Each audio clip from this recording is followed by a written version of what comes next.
2030 వరకు మనకి ఈ కొత్త విమాన ఇంజన్లు తయారు చేయాలనుకునే దానికి అడ్డమే పడింది. కొత్త గ్యాస్ టర్బైన్ కొనుగోలు చేయలేని పరిస్థితి వచ్చింది. ఈ బడా ప్రపంచ స్థాయి సంస్థల వల్ల. జీఈ, సిమెన్స్, మిత్సుబిషి వంటి దిగ్గజ కంపెనీల్లో ఆర్డర్స్ బుక్స్ 2029 దాకా అయిపోయినాయి.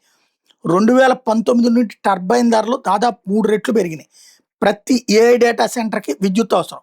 అట్లాగే ప్రతి గ్యాస్ ప్లాంట్కి ఒక టర్బైన్ అవసరం.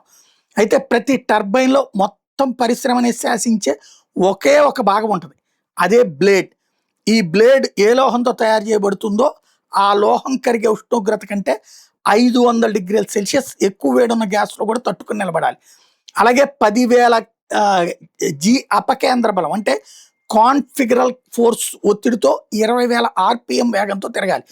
ప్రతి బ్లేడ్ని నికెల్ సూపర్ అల్లాయ్ కి సంబంధించిన ఒక స్ఫటికంగా పెంచుతారు. దీన్ని వాక్యూమ్ ఫర్నేస్ కుండా నిమిషానికి కేవలం 3 మిల్లీమీటర్ల చొప్పున లాగుతూ తయారు చేస్తారు.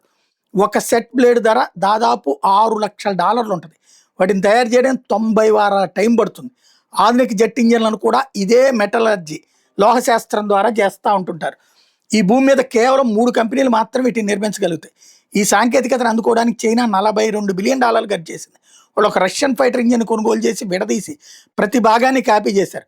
కానీ ఒరిజినల్ ఇంజిన్ 400 గంటల పాటు నడిస్తే వాళ్ళు కాపీ చేసిన ఇంజిన్ రిపేర్ల మధ్య కేవలం 30 గంటలు మాత్రమే నడిచింది. అదే ఆధునిక పాశ్చాత్య ఇంజన్లు ఏకంగా 4,000 గంటలు నడుస్తాయి.